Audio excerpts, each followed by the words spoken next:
2020. It feels like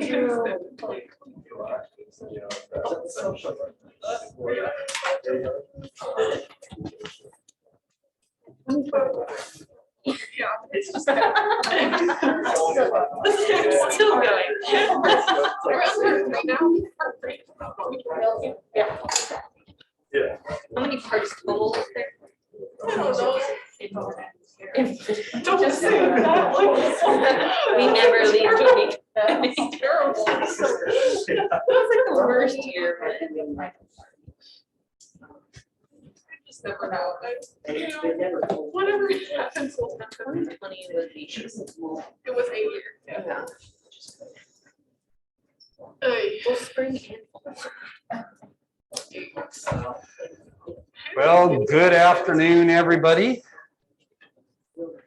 Welcome to another, certainly to be scintillating session of ornithology. Yay! We'll wait for Sylvia to walk in the door here. John, I love the way you got the camera set up for recording. What can I say? Well, that way they can watch themselves, you know. So anyway. Well, I hope everybody's doing well today. I hope everybody is excited for our trip on Saturday. I am.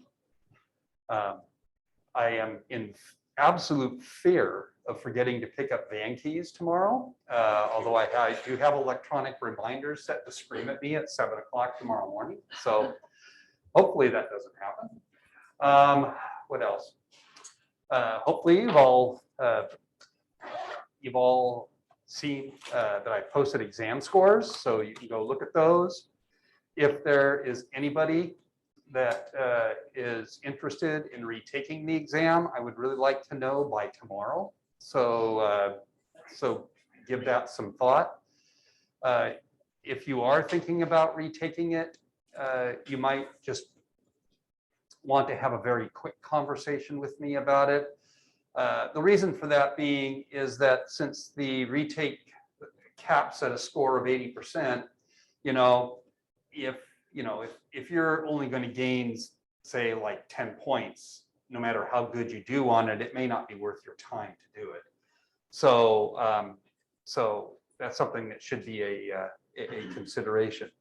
And as always, if you do decide to retake the exam, the only thing that I ask is that you prepare seriously for it, because I have to grade it. And so don't just take it on a whim. Now, if you do retake the exam, I will give you the higher of the two scores. I'm not going to, if you take it and do worse, I'm not going to make you take the worst score or anything like that. But again, I do have to grade it, and that's time for me. So if you do decide to retake it, please prepare seriously for it. Okay? Any questions?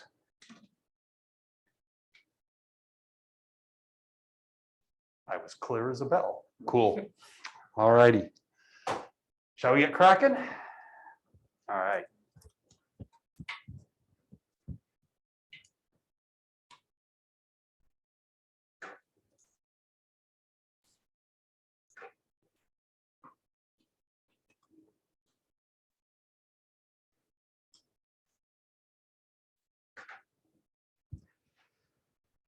Okay, so last time we were talking about torpor.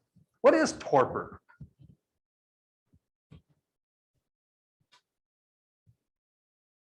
Go ahead, Cole. Birds lower their body temperature down to like a point, and then they like reheat themselves in the morning.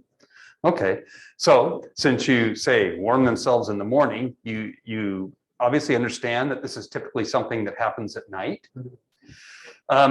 And something I didn't say last time, but torpor and hibernation are not the same thing. And it's kind of interesting because one of the groups of birds that does go into can go into a longer period of hypothermia that they often refer to as torpor. And I think whoever presented on I think it was a BIOL, probably brought this up. That some people they call it torpor, but and I have argued this for years, and I actually argued it with somebody who was studying poor wills at the time, that because it can extend for days, that from my perspective, that is actually hibernation. That is not torpor. Torpor to me is a short-term event. But anyway, we can debate that forever. Yeah. So hibernation is torpor over a longer period of time. No, hibernation, and actually, if you look at the physiology associated with torpor versus hibernation, it's not necessarily the same. Hibernation generally tends to be, I don't think you see animals going as deep as they might in torpor, although torpor can be shallow too. But the jury is still out on this, but I think when all is said and done, the physiological mechanisms which trigger the hypothermia are going to be quite different. Yeah. So the temperature not go as low as torpor? Not necessarily. And again, there's some gray areas here because there are some things like golden mantle ground squirrels that can actually get really, really cold.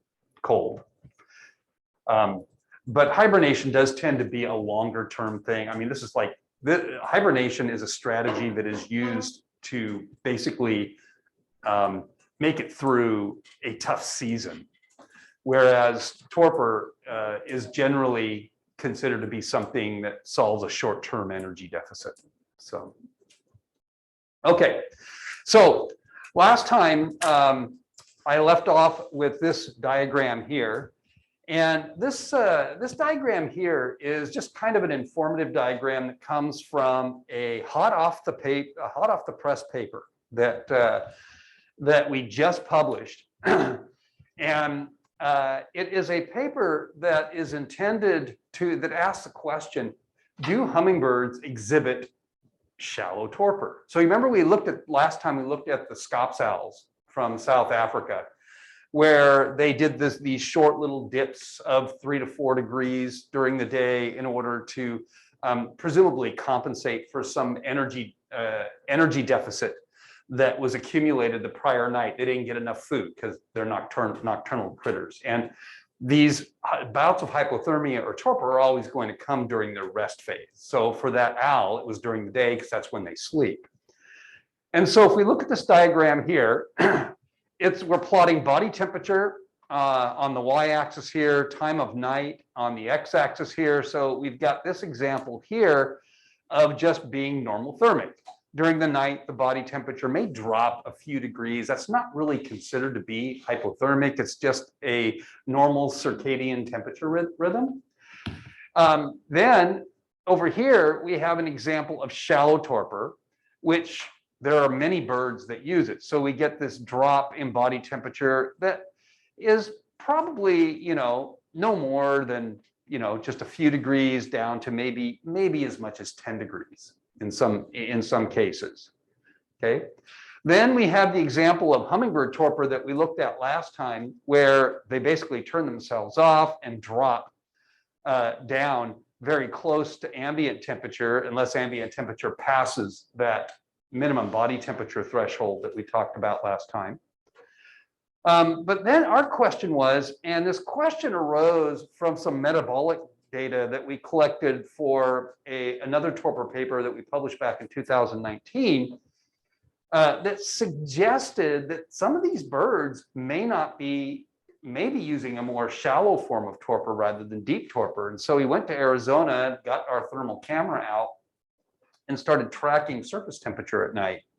And the question was, will hummingbirds do this? Will they have these periods of shallow torpor and then drop into, and then, maybe before they drop into deep torpor? Now, why would they want to do this? So if you look at the mammalian literature, one of the things that you find is deep hypothermia is not a restful state. If you think about it, You know, you've all learned about how enzymes work.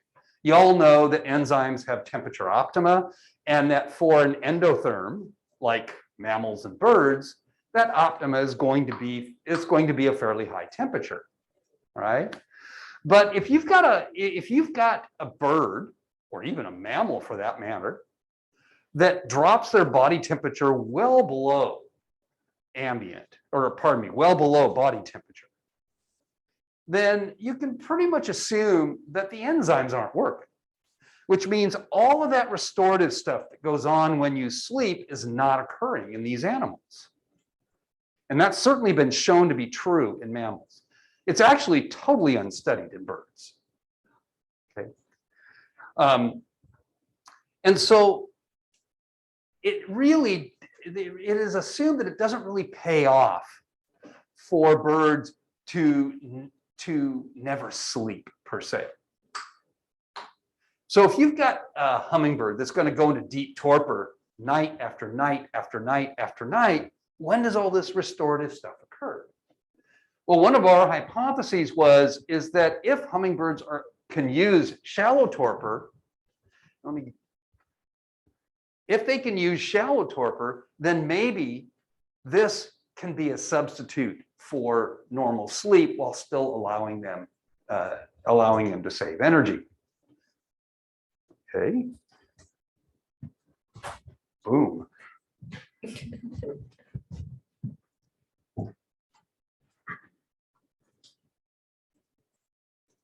Okay, how about if we turn it off, turn it back on?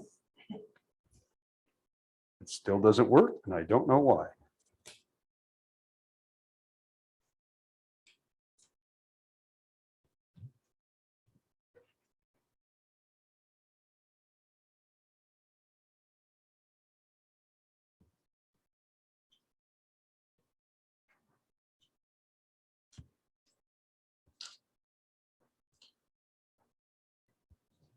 There we go. Okay, that's all fixed. So here is basically the end result. We looked at 3 species: black-chin hummingbirds, which are 3 grams, are really small; blue-throated mountain gems, now they're called, which are the largest North American species at 8 grams, and they are very territorial. And then the Rivelli's hummingbird here, which is the 2nd largest North American species at 7.5 grams. And they are what we call a trap liner. They just kind of do these little foraging circuits over the course of the day, but they are still subordinate to the blue throats. And this green color at the top right here represents the use of normothermy. In other words, they don't lower their body temperature. This bright green here represents the use of deep torpor, so this scenario right here. And this pink coloration right here represents shallow torpor. And so the big take-home message from this was black-chins, the smallest and most energetically challenged species in this system, they use a little bit of shallow torpor, but mostly deep torpor. The territorial species here, which is kind of the big boss of this area, they use hardly any deep torpor and a lot of shallow torpor, and the Rivelli's is kind of in the middle. Okay, and so we clearly were able to show that these birds were capable of using a more shallow form of torpor. And so one of our arguments is these hypothermic episodes that the birds engage in, torpor, it's more of a spectrum than it is just an on-off state for these animals. And it really changes the paradigm about how we think about how birds use hypothermia. Now, here are some thermal images that were collected during the 2 years where we were doing this study. And so you can see normothermy on the top up here, deep torpor in the middle. And so here is like 4 a.m. and you can hardly see the bird because they are very near ambient temperature. And so they blend pretty much into the background because they're pretty much the same temperature as the background. And then you can see for shallow torpor here, the birds are quite a bit warmer. And one of the things we noticed about shallow torpor is that the birds could still move. Remember, I told you last time, you could play catch with a hummingbird that's in deep torpor. They can't do anything. But these birds still are capable of moving around, They could pee, they could poop, they could do, all the things that a normothermic bird seemed to do. They were responsive. And so again, we're suggesting that maybe they can actually get some of the restorative benefits that you would get when you were normally engaging in sleep while they were using shallow torpor. So it may benefit them to use a little bit of, at least a little bit of this over the course of the night and still have some energy saving benefit from the exercise. Now, could we actually prove that they were doing this? No, because all we were doing was tracking surface temperature. But my collaborator, Anusha Shankar, she's a Rhodes postdoctoral fellow at Cornell, and she's getting into proteomics now, and we're starting to look at gene expression and all these other sorts of things to try to kind of work some of these things out. This has been studied more extensively in mammals, hardly at all in birds, but there's no guarantee that mammals and birds do it exactly the same thing, because as we learned in the very first section of this class, they're totally different lineages in terms of the evolutionary tree. So natural selection rarely does anything exactly the same way twice. So stay tuned. Okay, another cold temperature kind of, I guess, rule we'll call it here, that we see in a lot of birds is what we call Bergmann's rule. And the downy woodpecker is a good example of this. And Bergmann's rule states that as climates get colder, body size gets bigger. This totally makes sense because as you get bigger, your surface to volume ratio is going to decrease, which means thermal regulation is going to become easier for you. And so we see that, clearly see that when we look at downy woodpeckers. And if you were to go and look at a downy woodpecker here on campus, and they do occur here on campus, and then follow me down to Arizona, where I work during the summer, you would definitely notice that they are smaller in Arizona than they are here. Okay, so that's a classic application of Bergmann's rule. Okay, any questions to this point?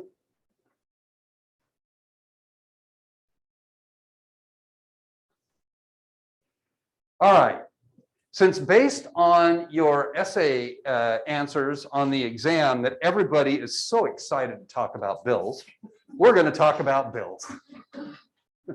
Okay, bills, surprise, surprise, are a key adaptation for feeding in birds.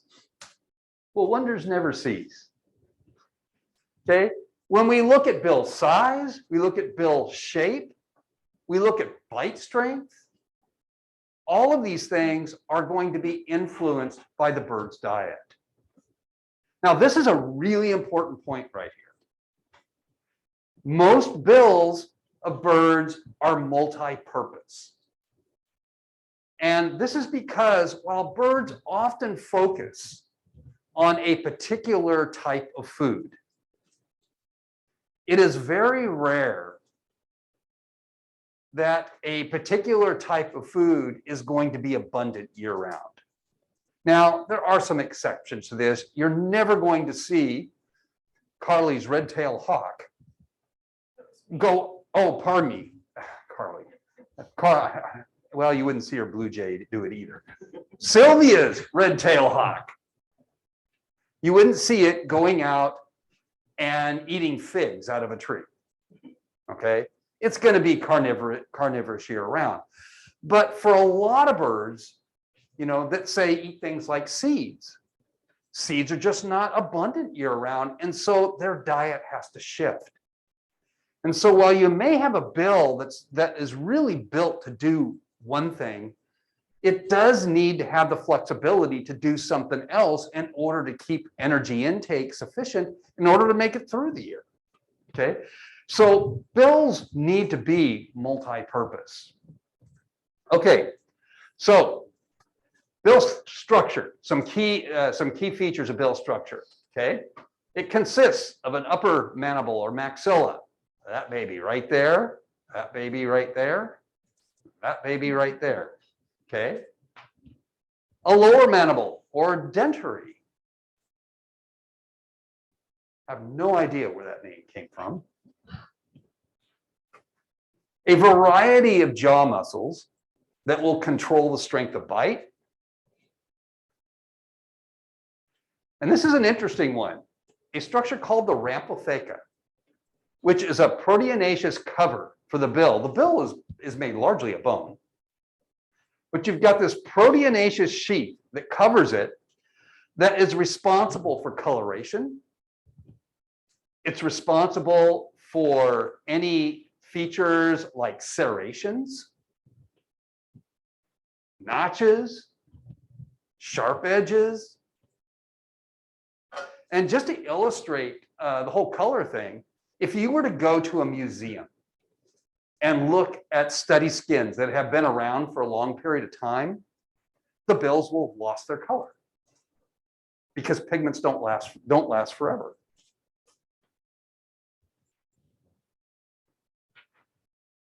In most birds, the upper mandible can flex. Okay, and this is what we call a cranial kinesis. They flex right along what we call the nasal frontal hinge. That's basically where the maxilla interfaces with the skull. So it's going to be kind of right up in here. And this flexibility is important so that the bill doesn't break when they clamp down on something harder than they expect it to be. Some birds can also flex the bill along the dorsal ridge. So in other words, it's going to be along the top ridge of the bill. So what you're seeing is it's going to go out like so when they bite. If this is the front of the bill, it's going to flex out that way. Okay, and it all depends on what the needs of the bird is with regard to their diet. All right, so there are a whole bunch of terms that we use to describe the structure or shape of a bill. Okay, some of these are going to seem obvious to you, but they do have some very specific definitions. So let's take the term long. Okay, long doesn't seem like a complex term, but specifically it refers to a bill that's going to be substantially longer than the head is wide. So if we look at something like this hummingbird right here, if we were to measure the bill from the base to the tip, that would be longer than the head is wide from the back to the front. And so that technically makes it a long bill. Here's an American woodcock, same sort of thing.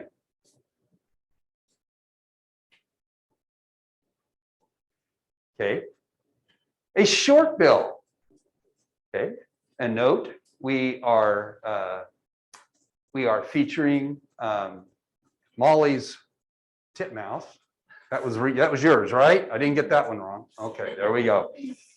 All right, and there's a short bill, and the short bill is substantially shorter than the head is wide. There really is nothing called a medium bill.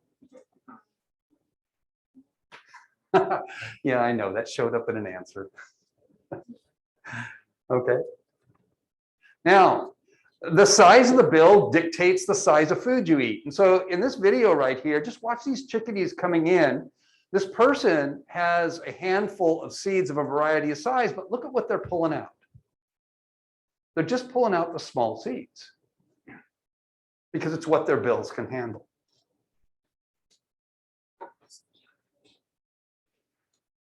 Now, bill sizes, when you apply terminology, descriptive terminology to them, they are often applied in a relative sense as well. So here are two birds that we will see. in this course. Two species of yellow legs, the greater yellow legs and the lesser yellow legs. Okay. And the greater yellow legs has technically a long bill. The bill is longer than the head is wide. The lesser yellow leg, it doesn't really have a short bill because the bill is about equal to how wide the head is, but they don't have a term for that for whatever reason. Go figure. But clearly, if you see a yellow legs and that bill is longer than the head is wide, you can be pretty certain that it's a greater yellow legs. The other thing too is you'll see that it does tip up a little bit relative to what happens in the lesser yellow legs. If you see them right next to each other, the difference is pretty obvious, but when you see them separate from each other, it's a little harder.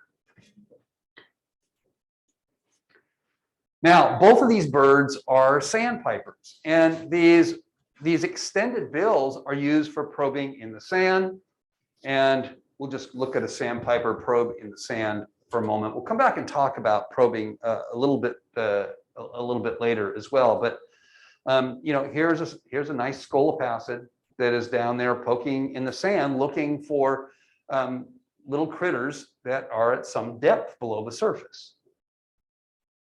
And how deep they can go is going to depend on how long their bill is. Okay, another bird that you often will use the bill as a comparator to try to figure out what species it is the hairy versus the downy woodpecker. We can actually see both these species on campus. We see the downy far more than we see the hairy here. But the downy actually does have a short bill. The hairy has a bill that, again, it's one of these kind of middle of the range bills. It doesn't have a technical term associated with it. Its bill is about as long as its head is wide. But if you see them sitting next to each other, the bills are substantially different, and hairies generally tend to be larger in size as well.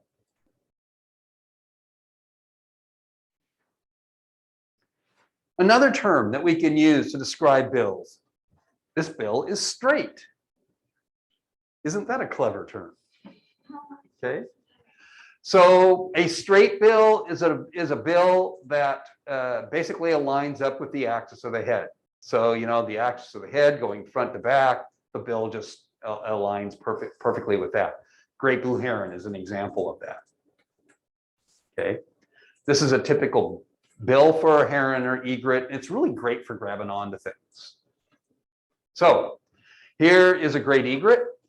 Now, one of the things that you will note about herons and egrets when they forage is that they are pretty classic sit and wait foragers. Yeah, pretty patient, waiting for something to come by so it can grab it. I don't think this one's going to grab it in the water, but we'll watch it grab something here in a second. Sometimes what they will do is they actually will lift their wings to shade the water so that they can see what's in it and without having the reflection of the sun. But this egret will get tired of standing in the water in a moment and climb up on the shore, and you'll see it grab something here in a second. Boom. I think it's grabbing a frog. Yeah. And that's pretty what it does. It's really good at grabbing onto things. And herons actually eat a whole wide variety of things. They'll eat anything from fish to mice. Okay. And note that it swallows it whole. Okay. A lot of birds will swallow things whole because, again, they have no teeth. A bill can be hooked. And a hooked bill is a case where you have that upper mandible that is longer than the lower mandible, and the upper mandible is hooked on the end. So we see that here in this hawk, and we see that here in a parrot as well. Now, we think of hooked bills being used mostly for kind of tearing flesh, and we'll actually watch that in action in the next slide. But, if you've ever had a parrot, parrots will use that bill for climbing things. Okay, so again, it's a multi-purpose bill. In this case, something that doesn't involve foraging, but it's a tool. But here, in terms of foraging, this is what that hook bill is really good at. This here is a red-tailed hawk that is, you know, I'm guessing that's a rabbit or something. That is probably a roadkill. So.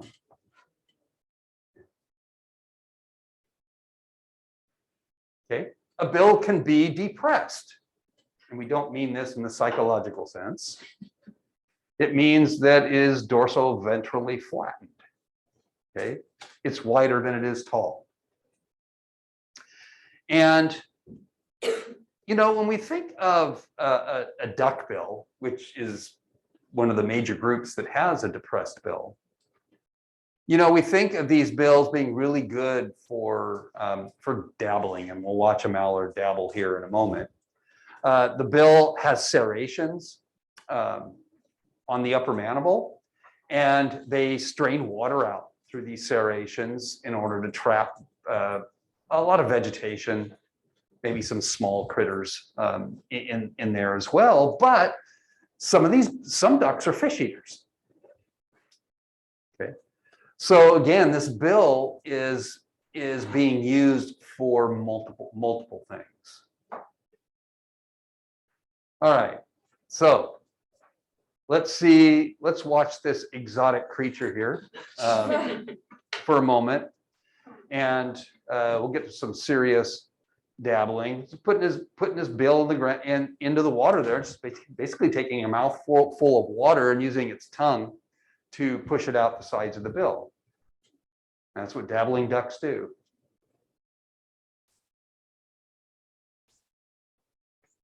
Yeah. Yeah, that's Stephen. He's saying, "Come on, wife, let's figure out what we're going to do." Yeah. Go ahead, dabble, dabble. There you go. There's a good dabble for you. All right. Now here is a depressed bill, kind of on steroids. It's really expanded at the end. So this is a northern shoveler right here. And this, when the bill expands out at the end like that, we call it spatulate or spoon shaped. Here is the king of this sort of bill. This is a roseate spoonbill right here. Whereas the northern shoveler will use this bill for dabbling.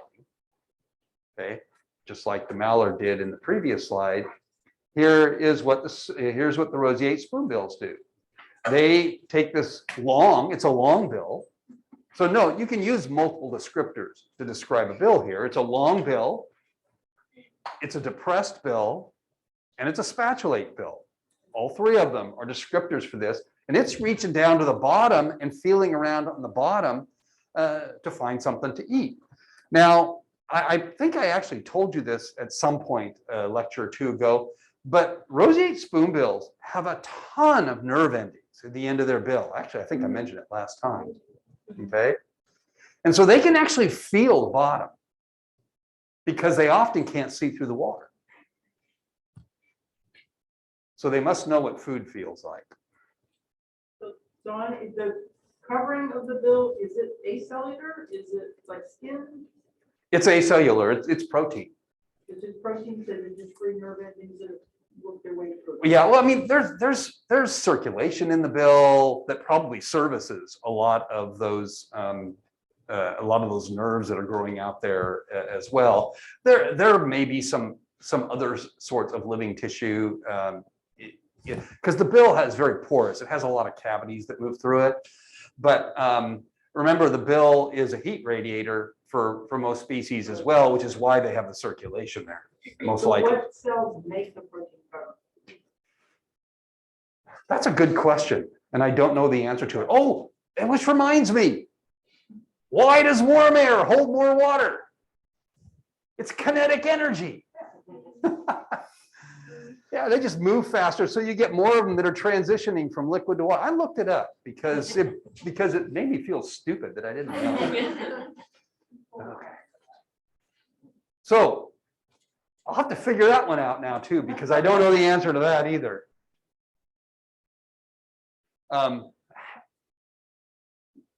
I mean, bone has living components to it, so maybe, It could be curiosity. yeah, exactly. It could very well be. All right. Another structural feature that has a name, when we go to the coast and we see these scoters, thank you. This here's a black scoter, and it has this big hump on the base of the bill right here, and we refer to a bill that has a hump like that as being gibbous.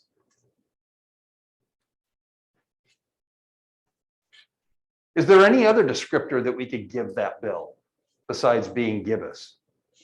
Broken and poorly healed. Broken and poorly healed. That's normal for it, though. Short, yeah. It's short. At least out on the end, it's depressed because it is a duck.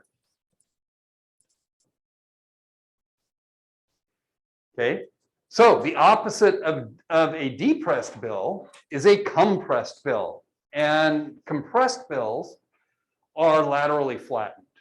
The champion of these are puffins. See how flat that is. Although if you were to look at a kingfisher bill, you would see that it is also compressed. Okay. So the compressed bill, the puffin, is primarily used for foraging on fish. And so let's go ahead and watch a little video here.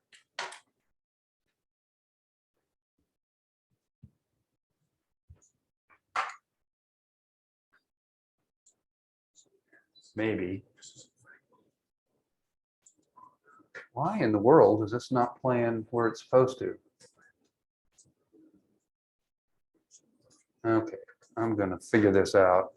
I am going to stop screen sharing for a moment.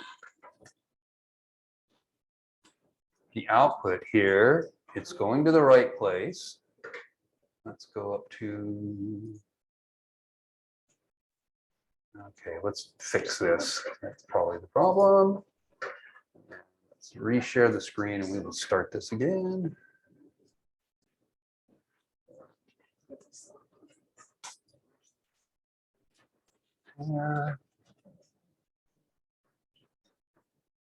Occur frequently. And the land above and below the sea is in a constant state of flux. The landscape is not the only thing changing in the Westman Islands. Something mysterious is happening to one of the island's best-loved inhabitants, the Atlantic puffin. And puffins have actually been dying. They found them next to the holes, and they feel that they've been starving. But their loss will be a blow for their neighbors, the people of Hayley. Puffin plays a huge role in the culture of this society. It has a place in the heart of everybody. So it is sort of important that hopefully things improve. Throughout history, birds have been abundant here. The high grassy peaks provide ideal nesting grounds, and the seas have offered up a steady supply of fish from year to year. It's been the almost ideal spot for Atlantic puffins, and over time, they become tied to this place. This is one of the world's largest colonies, with an estimated 1.3 million nesting pairs. They spend most of the year at sea, returning to land in the spring to rear a single chick. But for the past 3 years, something has gone wrong. Almost none of the puffins are breeding. Researchers say they think they know the root of the problem. Historical catch records indicate a severe decline in the puffin's favorite food, a small, nutritious fish known as the sand lance. But Notice how it's using its bill there. It's been scarce in areas where it used to be abundant. The fish has also shown up late in the puffin's breeding season. Puffins are not the only birds that may be affected by the loss of the sand plants. Other Icelandic seabirds have also had breeding problems for the same 3-year period. It was kind of sad to experience a third year in a row of total breeding failure or close to that. One wonders if that's going to continue. Ecologist Herbert Hansen has observed that some birds travel great distances to find food. Many have opted not to reproduce, and those that did reproduce held off until very late in the season, perhaps waiting for feeding conditions to improve. In desperation, some breeding birds have attempted to feed their offspring other types of fish that the youngsters can't manage. The sand seaweed, the tiny little fish that the puffins are used to eating, hasn't been available. They've seen puffin parents come in with large herring, but the little babies can't swallow that, so they can't eat that. The researchers believe the loss of the sandlands may be linked with climate change. In Iceland, ocean temperatures have increased by 3.6 degrees Fahrenheit in the past 2 decades. These puffins are not the only ones to be affected by global warming, but researchers say this colony is critical since it's one of the largest in the world. It's true, birds have one unique advantage over other species faced with changing surroundings. They can fly away. These puffins may do so, seeking out new nesting grounds if the food supply in Iceland continues to decline. Changing temperatures are creating turmoil in nature across the globe. But for the Westman Islands, where puffins have reigned supreme, the changes are getting close to home.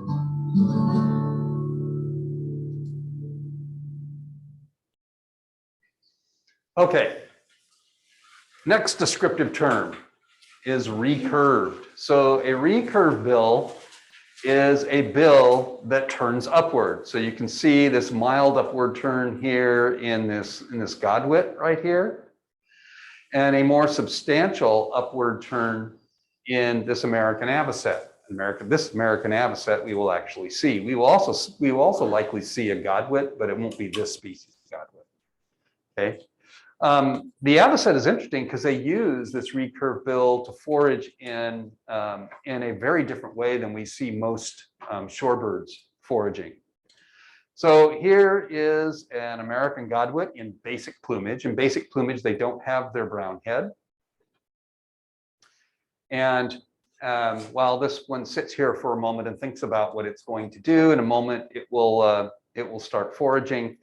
And what you're going to see it do is you're going to see it dip its head into the water and then move its head from side to side.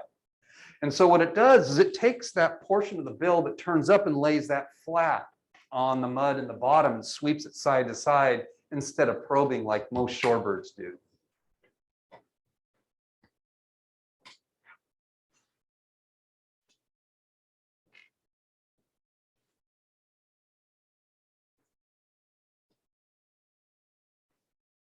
Get the gist?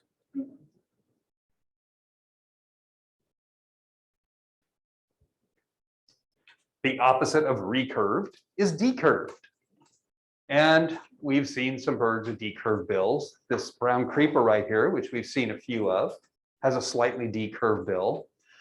When we head to Malheur, we'll see a whole bunch of these long-billed curlews, which have a strongly decurved bill. And it is a prober.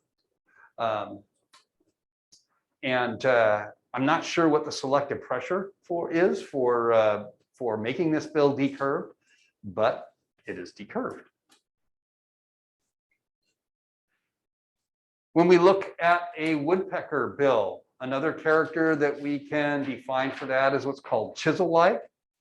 And that's where the edge of the tip of the bill has a bevel on it. And you can just imagine what the bevel is used for here. It's used for chiseling out wood. Okay. And so here is a pileated woodpecker kind of pounding into this tree. A pileated woodpecker is a species of woodpecker that makes its own cavities. And it makes sense that if the bill is your primary tool for this, that it's going to be kind of shaped like a chisel in order to make the job a little bit easier.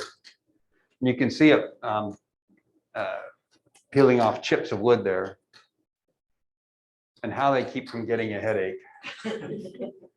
Well, they have shock absorbers mechanisms that are built into their head that keep them from doing that. This is just a smaller species of woodpecker, but yeah. You gonna peck, or are we just gonna move on? Okay. So a hummingbird bill is long, narrow, and roughly circular in cross section. It's really more like a flattened diamond in cross section, but we refer to this structure of a bill as being terete. And it's a long and narrow. Now, you think of hummingbirds as having long bills, but not all of them do. Hummingbird bills, a lot of them are long, but there are some hummingbirds that have some relatively short bills. There are also some hummingbirds that have some really odd shaped bills. More on that in a little bit. There are a few bird species that have crossed bills, and that's where the tips of the upper and lower mandibles will cross each other. And this here is a red crossbill. And what the crossbills do is they use this bill structure to extract pine seeds from pine cones. So here is a female red crossbill that's up in some sort of a pine tree there, and it's just ripping those seeds out. And so the bill is an effective tool for that.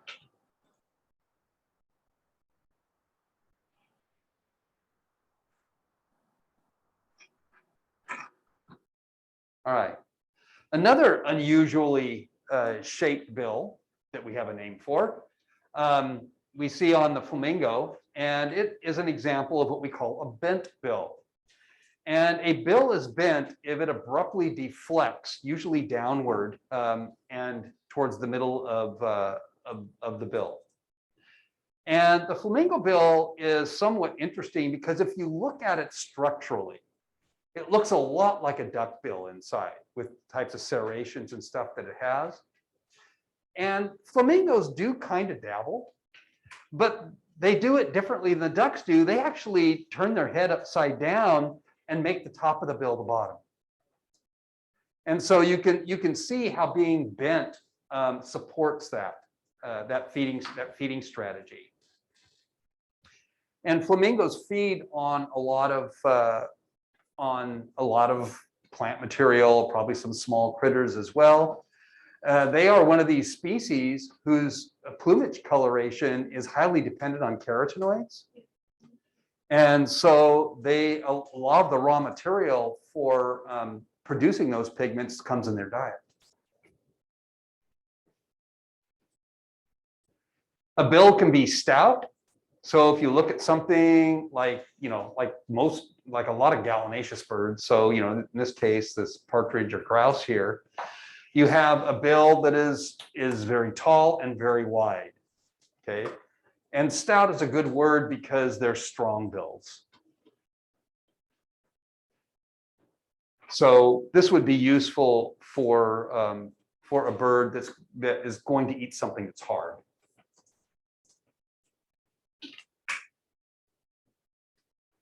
Tanagers are interesting because they have a bill that is called swollen. And if you look at the bill, you can see how the sides are kind of puffed out on it. I kind of think of this as closing your mouth and just blowing so your cheeks puff out. That's kind of what it reminds me of. And so they've given it the term swollen.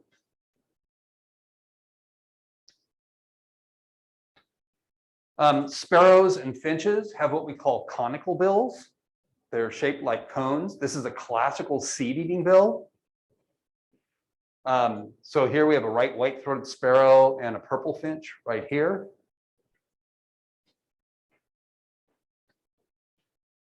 The other end of that spectrum for at least a small bird are these short bills that are very, very fine.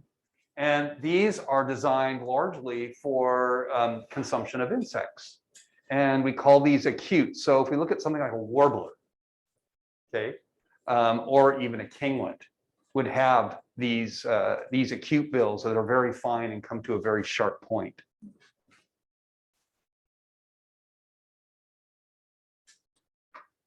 Now, bill structure can also be used for taxonomy. So we've talked a lot about taxonomy and talked about how morphology has frequently been used, particularly historically and currently when we're dealing with fossils, to create phylogenies. Well, if we look at Cole's cardinal here, what we see here is the sharp edge of a bill is what we refer to as the tomium. And then where the tomium joins at the base of the bill here, we call that the rictus. And so what you'll note in the cardinal is the tomium angles upwards and then straightens out in the cardinal, okay? This is what we refer to as an angulated commissure. And it is one of the classical traits of the family cardinality. And so any of the finches that have this would be in that family. So here is a rose-breasted grosbeak. You see the same sort of structure right here. And the rose-breasted grosbeak is one of the finches that's in cardinality. Not all finches are in cardinality. So we look at something like a house finch, it's in fringillity. It's a different family, even though it's still called a finch. Okay, bills can have what we call a gular pouch. I think I mentioned a gular pouch when we talked about gular flutter. The champion of this, of course, are the pelicans, where they have a huge gular pouch, right? But if we look at cormorants, so we've seen double-crested cormorants. We go to the coast, we'll see brants and pelagic cormorants. Here's a Brandt's cormorant right here. They also have a smaller gular pouch. In fact, cormorants and pelicans share a lot of morphological characteristics, and they were forever in the same order. But they've changed because of molecular analysis. Okay, they're not in Pelecaniformes anymore; they're in Suliformes now. But I mean, other characters that they share with pelicans is all four of their toes are webbed. That's different than what we see in any other web-footed bird that I'm aware of. Did they use the gular sac for anything besides temperature regulation? Well, I mean, I think it's certainly a feeding tool for the pelicans because they use it like a net. Okay. If you ever see, oh guys, if you ever see a pelican dive into the water, I mean, they literally, their mouth opens up and that thing just gets huge. And in the case of the cormorant here, that's totally reproductive. I mean, that's reproductive coloring. So that's part of their alternate plumage. And in fact, I'm not sure if that happens with the white pelican or not. But for brown pelicans, the color of the gular pouch gets far more intense during their breeding season. So in their alternate plumage as well. Bill coloration is a good way to identify certain types of birds. So two of our Zonotrichia species up here, we have the white crowned sparrow, which we have seen, and over here we have the white-throated sparrow. They can be very similar in appearance if you don't see the white throat. But if you look at the bill on the white-throated sparrow is dark. The bill on the white-crowned sparrow is pretty pink, actually. Here are two other sparrows in the same genus, the field sparrow. These are Spizella sparrows, the field sparrow and the American tree sparrow, neither of which we will likely see in this class. But you can see we have a pinkish bill here in the field sparrow, and we actually have a bicolored bill in the tree sparrow, where you have the lower mandible that's yellow and the upper mandible that's dark. So we talked a little while ago about varying lengths of bills on sandpipers that dictate how far into sand that they can probe. But if you go out to, say, a mudflat, you'll often see multiple species of, I said flycatcher, didn't I? I meant sandpiper, if I didn't say that. We'll see multiple species of sandpiper that all be foraging in the same place. And this has historically been used as an example of what we call niche partitioning. Since their bills are at different lengths, they're foraging on different things because they're probing at different depths. Therefore, they can share the habitat. I think more people would argue that this is a nonsense now, but if you go to particularly older ecology books, you'll still see this as used as an example of niche partitioning. Because the reason why a lot of people think it's nonsense is because, frankly, a long-billed shorebird doesn't have to probe all the way down. So, it has the ability to go as deep as it wants to. But certainly a long-billed shorebird can go down and get some sorts of things that burrow a little bit deeper into the sand than the short-billed ones can. Bills are well known to co-evolve with food sources. Hummingbirds are a classic example of this. So when you look at the length of the bill, often this can be correlated with the structure of the corolla of a primary flower that they feed on. And I'll show you an extreme example of that in a moment, but I've just listed a few of them here, ranging from a longer bill in the Rivelli's hummingbird right here, feeding on this Centropogon species right here, down to this volcano hummingbird, which actually has a fairly short bill that feeds on these very, very short corollid salvia species. But then you have these things like this, okay? These are two extreme bill structures with hummingbirds that are totally driven by coevolution with a flower. This here is the swordbill. It has the longest bill relative to body length of any bird in the world.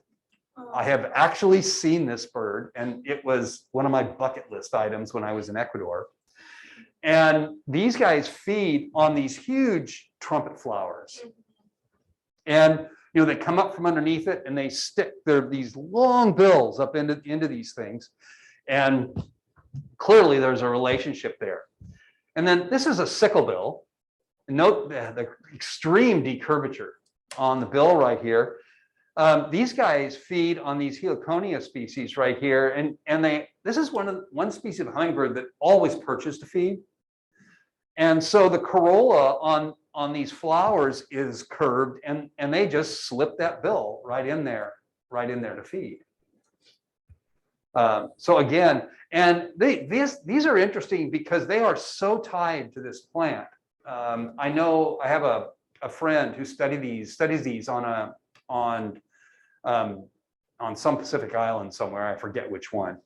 But they've had issues with habitat degradation and reduction in these plant numbers, and it's really hit these birds hard because they're not designed to feed on anything else. You can imagine that this bird would struggle with hummingbird feeders.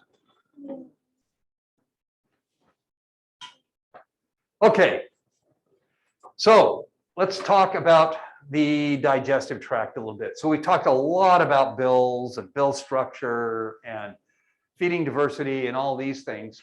The avian digestive tract is very specifically designed to accommodate the diet of the bird and to accommodate the fact that the birds have no teeth. Okay, so inside the mouth you have the oral cavity.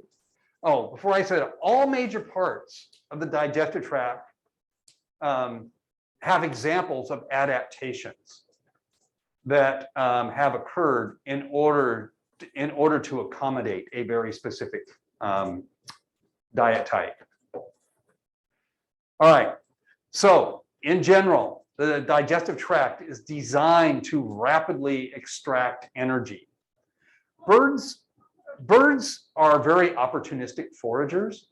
So when they get a chance to eat something, they want to eat it, get the energy out of it in order to support their daily activities. Okay. As we mentioned, food is not chewed, no teeth. It is either swallowed whole, it's ripped, or it's crushed. Those are the three basic options. So oral cavity, you know, just like you, they have taste buds, so birds can taste food, which makes you wonder why they eat some of the things that they do. They have salivary glands, and I'll give you an interesting use of a salivary gland in a moment. And then they have very specialized tongues. Unlike mammals, and I know there are a few odd mammals that have some very different sorts of tongues. Bird tongues vary all over the planet. Okay, the oral cavity empties into an esophagus, and in birds, the esophagus is generally a muscular structure, and its main job is to convey food from the oral cavity down into a crop, which is a storage area. We'll get to that in a second. Okay. But there are a lot of adaptations that are associated with the esophagus. So in just your basic pigeon, okay, your rock pigeon, the esophagus secretes a substance that is commonly referred to as pigeon milk that they regurgitate to feed their young. Okay, so it's a secretory structure in this case. But there are other birds that have developed adaptations that have nothing to do with foraging at all, but rather they have adaptations that allow them to produce sound. An example of that would be something like the magnificent frigate bird that you might see down south of the US border.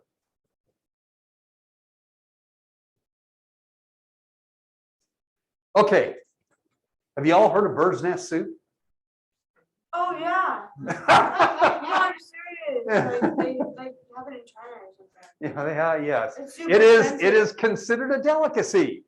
So the bird's nest soup comes from the nest of the edible nest swiftlet. And it is a product of a lot of these, basically the saliva of this bird that's used to hold the nest together. Now, knowing exactly what goes on in a nest, I would never in a million years go have bird's nest soup. I don't care. You know, nests are full of excrement and parasites and all kinds of things, but it is a delicacy. And this is where they get it. Here is an example of tongue diversity in birds. So we have a basic passerine bird right here. Looks like a pretty standard tongue. Right next to it here, we have the tongue of a bananaquit, which is a nectarivore. And this looks very much like a hummingbird tongue. And I'll show you a video of how a hummingbird tongue works in a moment. Then next to that, we have a woodpecker tongue right here. So we remember our acorn woodpecker, right? It has these little harpoon on the end of it right here. And then here's a shoveler tongue right here. So remember, they're dabblers. This tongue is basically used to participate in the filtering of things out of water. So that's a huge diversity in tongue structure for a variety of bird species.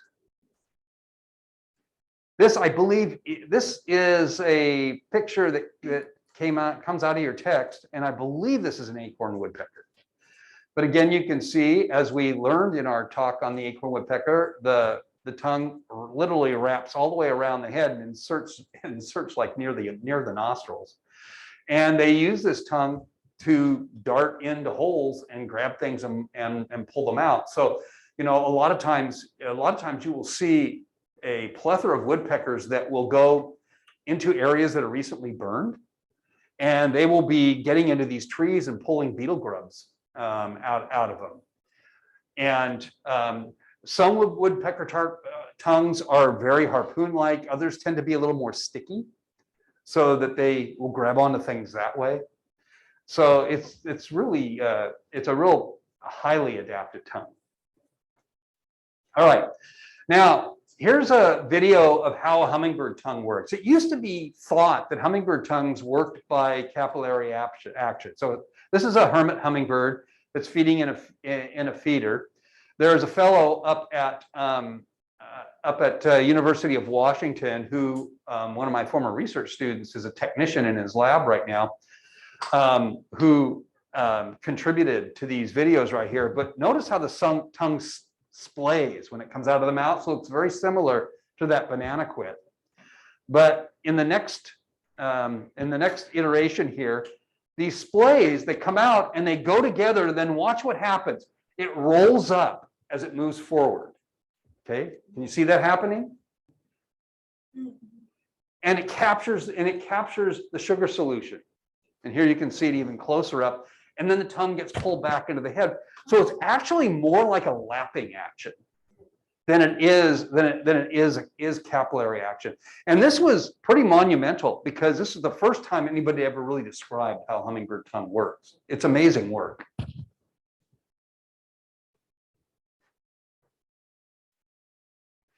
All right, so we talked about the esophagus. The esophagus leads into the crop.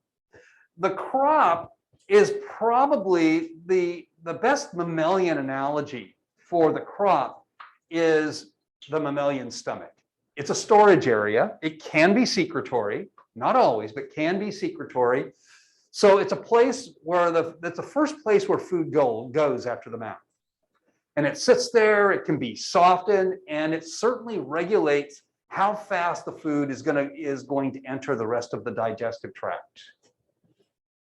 Okay, from the crop, and crops will vary. Some crops can be very muscular actually, and others are very membranous. Okay, so you take something like a nectarivorous bird that just consumes mostly fluid, then they're going to be very membranous. But something that, if you go probably look at the crop of like an owl, you see it's going to be a much more substantial structure. I mean, is it located like a long neck bird? Is the crop in the neck? It's right around the back of the head usually. Okay. Well, I mean, that's where you would see it because when the crop fills, you'll actually see it wrap around literally the whole spine as it fills up. Okay, so it's high up. Okay, and then from the crop, whatever's in there will go next to the stomach, and the stomach in birds has two parts. It has a part that's called the upper part that's called the proventriculus, and then a lower part which is called the ventriculus, or as you all better know it as the gizzard. So the proventriculus is the glandular portion of the stomach. Okay, it is going to secrete things like acids and digestive enzymes. Okay, and it can secrete them in abundance. Whole bunches of these things. The proventriculus is best developed in carnivorous birds because a lot of early digestion goes on there. A lot of protein breakdown goes on there. And then the gizzard is actually kind of a replacement for molars in mammals. Okay, so I think I mentioned this a while back, where if you have something like a pet canary, you'll give it a little dish of pebbles, and they will swallow these pebbles, and these pebbles go into the gizzard, and the gizzard is very muscular. And so when it gets something down there that it wants to crush up, it will use these pebbles as a rough surface inside to kind of crush up, a lot of the stuff before it goes into the intestine. Because the intestine, just like it is in mammals, is primarily an absorptive structure. Yeah. So do all birds then eat rocks to put in their gizzards? No. Okay. No. Just some birds do. You see this in seed eaters a lot because they'll crush seeds to get them into their digestive tract or to take husks off of them. Oh, But once they get down in there, they still need to break them up some more. And so the pebbles help with that. with like a hummingbird, we like just, do No. they even have a gizzard? Oh, yeah, Okay. every bird has a Okay. gizzard. Now, sometimes they're developed, sometimes they're not. Okay. A hummingbird does not have what I would consider to be a really well-developed gizzard, but hummingbirds also don't just consume nectar, because there's no nutrition in nectar. I mean, it's just energy. They consume a lot of insects. So arthropods, small arthropods.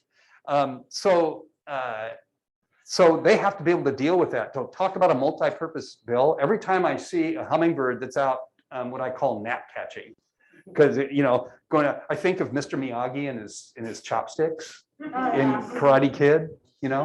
I think of that every time I see a hummingbird that's out there trying to go up in the air and grabbing these little gnats out of the air. Yeah, but they do that a lot because that's where they get their protein and their fats from. They don't get it from nectar.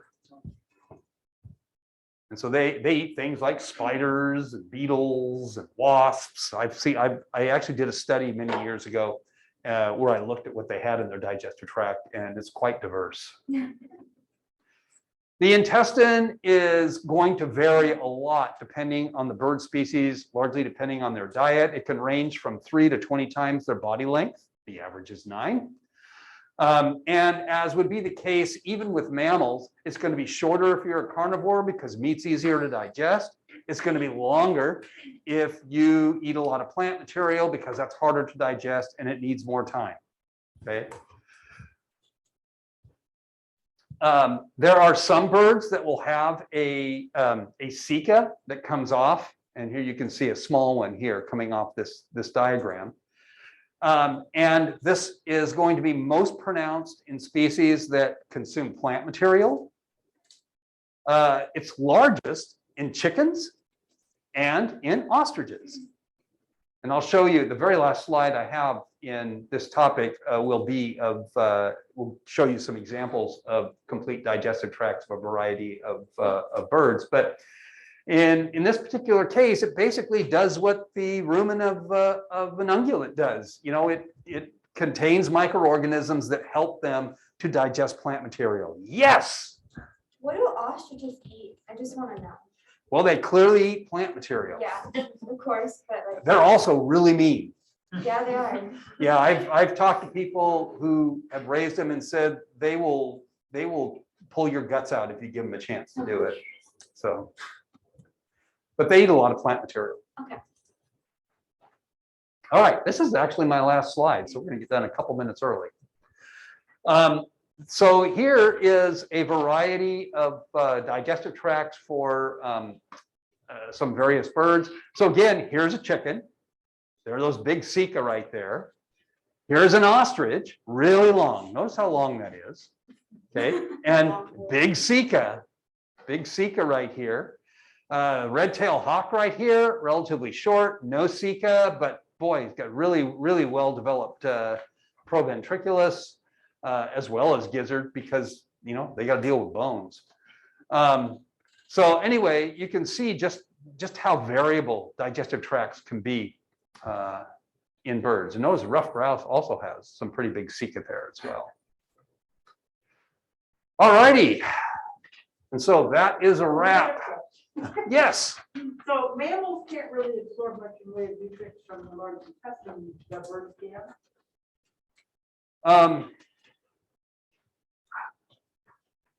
I don't think so, actually. I think. If you're not getting your major breakdown into the cecum if you're a herbivore, now you've got the nutrients in your blood. I honestly don't know the answer to that question. The rabbits poop and eat it. Right. Right. I don't know the answer to that question. And I know why you're asking that, because those ceca are located pretty close. They're pretty good. Yeah, yeah. That's not true for the ostrich, but so I don't know the answer to the question. It's very possible that maybe some absorption is even occurring in the Sika itself. With the broken part, they were getting. Yeah. I can't even think of anybody who's studied that. Well, I know a lot of people who have done work on small intestine, but I don't know of anybody who's done work on the lower bowel. There's no point breaking it down and then. Well, of course putting it not. in the lake. No. No. Any other questions? That he can answer. Yes, Hi, Cole. just like general, are like this bird's intestinal tracts usually larger just because they don't have to like fly, so they can support the extra weight? Or- No, not necessarily. I think that's more diet driven. Okay. Yeah. And there's a lot of flightless birds that eat fish, and I would not expect them to have, I mean, it's not just the weight though. If you have the extra, you've got to metabolically support it. Oh, okay. So that's plenty of reason to not have any more than you need. Yeah. Anything else? Well, I think that means next week we start song. Whoa. All righty. You all have a great rest of your week. And I'm gonna go get psyched up for ecology I lab. know. And some swallows don't mosquitoes, so we got a good thing. Sorry, I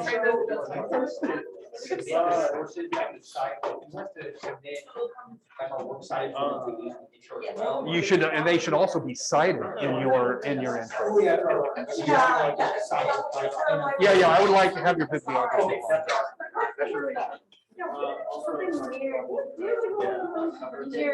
No, just make sure your name's on it.